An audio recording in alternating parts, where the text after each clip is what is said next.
Hey folks, it's Adewale here with another closest copy tutorial, and this time we're looking at niche specific frameworks. I'll be sharing 4 game changing tips to help you build very effective niche specific frameworks. But before we dig into it, why would we need to build niche specific frameworks? Now, it may be that you came to closest copy with the idea of writing your own blogs. Right?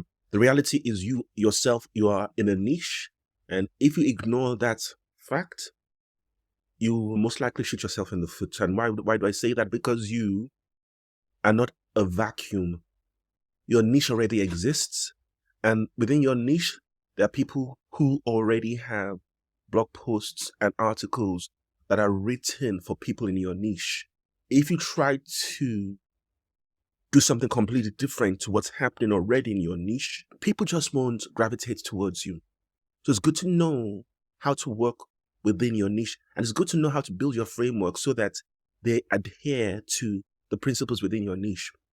So if you own your own niche, and if you a freelancer writer, someone who just writes other people's blogs, and knowing how to write for different niches is super crucial. And rather than having to always be researching for how a niche writes, what if you could create a framework that's able to write in different niches, or create a set of frameworks that's able to write in different niches? And so once you pick the niche you want to write for, you're able to just bang out your articles so quickly. Wouldn't that be a very useful tool? So if you need assistance in being able to create better and more effective frameworks in any niche, this tutorial is for you. It's going to be a simple tutorial, but just giving you four ways or 4 things to make sure you do to create a good foundation to bang out very good niche specific frameworks. So before we now dig in, just need to mention, for anyone who's interested, we are in the process of planning a 5-day framework mastery challenge for anybody who is new to, either you're new to closest copy, you're trying to understand frameworks, or you've bought closest copy for over a year and it's just proverbially gathering dust on the shelves because you just don't know how to get the best out of closest copy's powerful framework tools. A 5-day challenge is aimed at taking you from being a complete novice to being a very master at wielding frameworks to your will. In other words, whatever you want to achieve in your business that's content related, by the end of the 5 days, you'll be able to achieve those things using frameworks. So if you're interested in joining the challenge, this is going to be the first time we're going to run the challenge, and we're trying to raise at least 100 people who are interested. We get to 100 people who will run the challenge. We are currently at 67 at my last count. So if you're interested in joining the challenge, there's going to be a link below in the description of this video.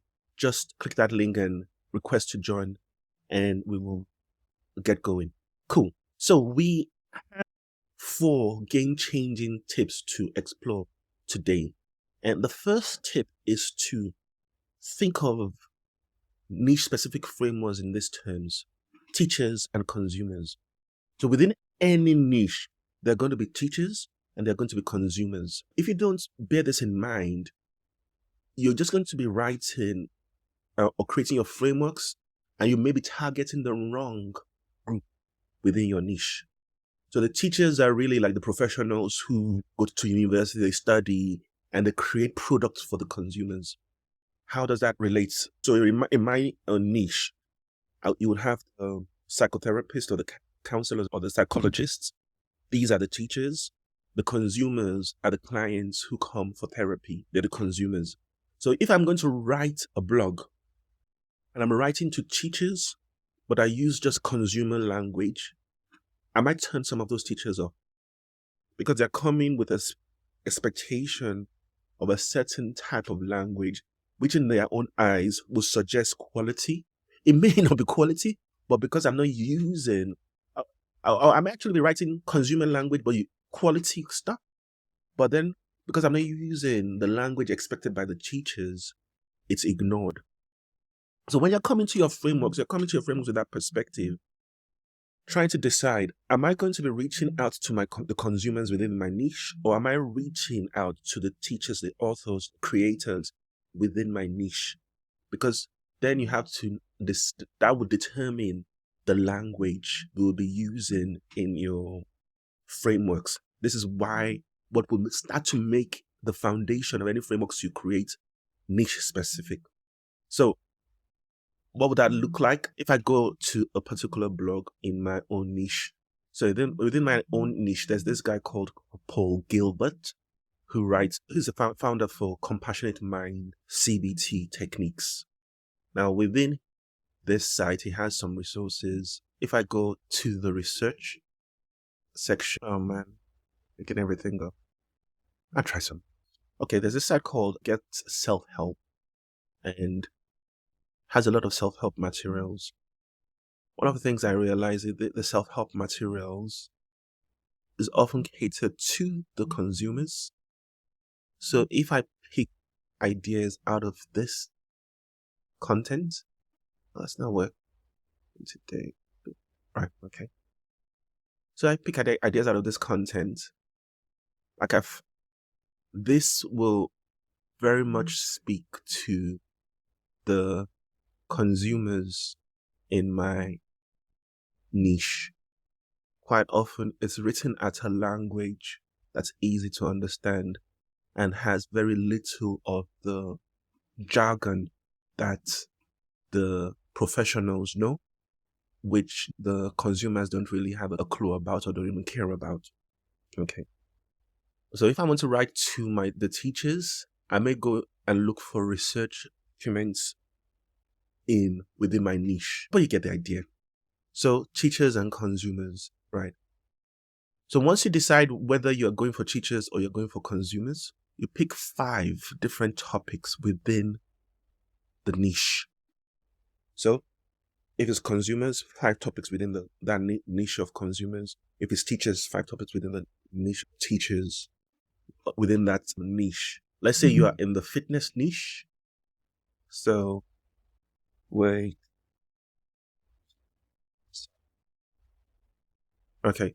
So chances are some of these websites are speaking to everyday people, and they may be using everyday language.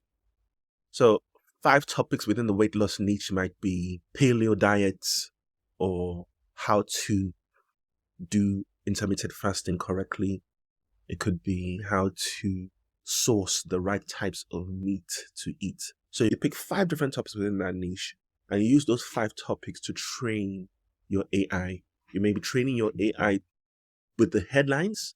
You may be training your AI with the paragraphs, passages, conclusions, but you've picked 5 different topics within that niche. Okay, so that's tip number 2. Tip number 3 is that you train the AI on content with specific jargon. So in other words, if the consumers within your niche use a specific way of talking, so for example, confidence is a common topic. But I can bet you that if you were to talk about confidence on a website that's about power and muscle, the language will be different. The jargons they will use will be different. So when you are training the AI, make sure that the content, the examples you're using has the jargon. And again, when I'm saying specific jargon, that means specific terms and languages the consumers within that niche are used to. And so that's what you're going to do. So make sure that it has, within the examples, you have different telltale signs that it's a specific niche.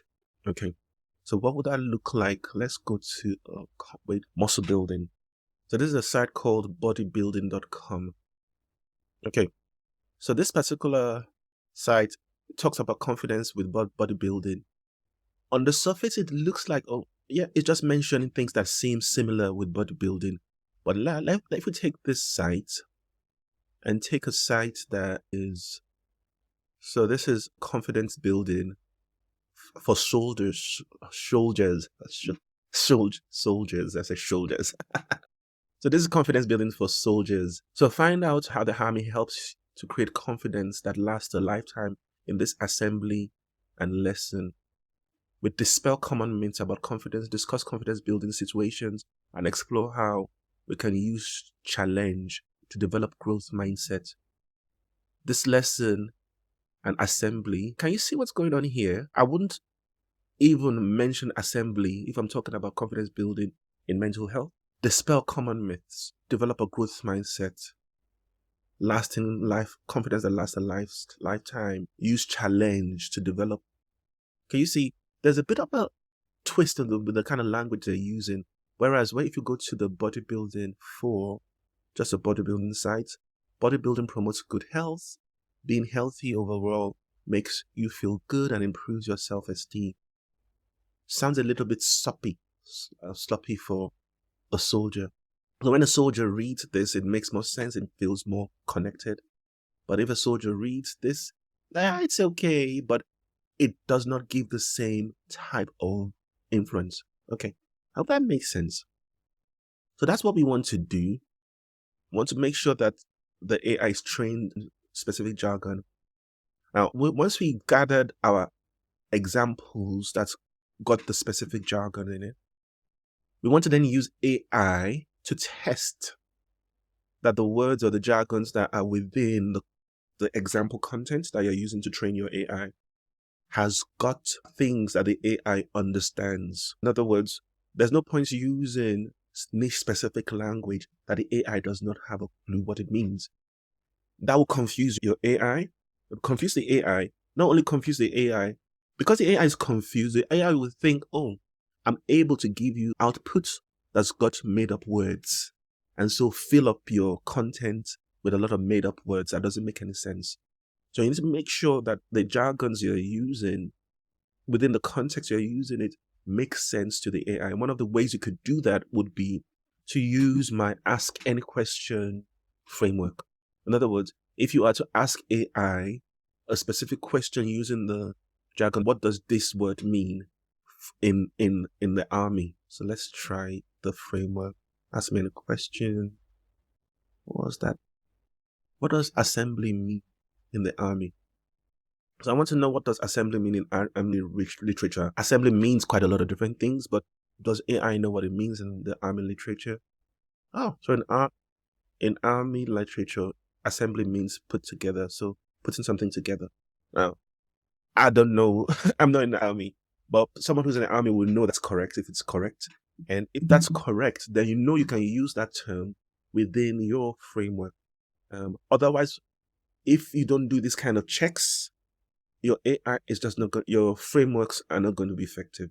Not going to be effective. So once you do that check, the AI is giving you all the data, all the information in a very specific way. And that's the fourth tip for today. And when you combine these 4 tips for all the different frameworks you're building, naturally your framework is going to remain niche specific. There's just no other way. Following the steps will naturally just make your framework niche specific. Now, as a bonus, once you know your frameworks are niche specific, there's a lot of other minor errors that can seep into the process without you realizing it. So I had written another video. I created another video on 10 things you must consider to optimize your frameworks. It should be popping up somewhere here. So I would suggest watch that video as well and try to infuse some of those optimization ideas into your framework building process. Yep. So I hope this all makes sense. If it doesn't make sense, just leave a question or comments in the comments below. Again, for those who want to take this, I know this is just going to skim in the top of niche specific frameworks. We have a whole module we're going to be covering in the framework challenge, in the 5-day framework challenge. We're going to be going in depth into making very good niche specific frameworks. So if you are interested in joining the challenge, we've got the last time I checked, we got 32 another 30 to 50% discount spaces left. It was 50 before. So people have grabbed almost half of it. Actually, more than, yeah, almost half of it. So if you're interested, you could join with the link below, and we'll hopefully see you in the group. Wishing you a good day. Please share and everything that will make the algorithm love this channel. Just do to support the channel. I'm wishing you a wonderful day. Bye.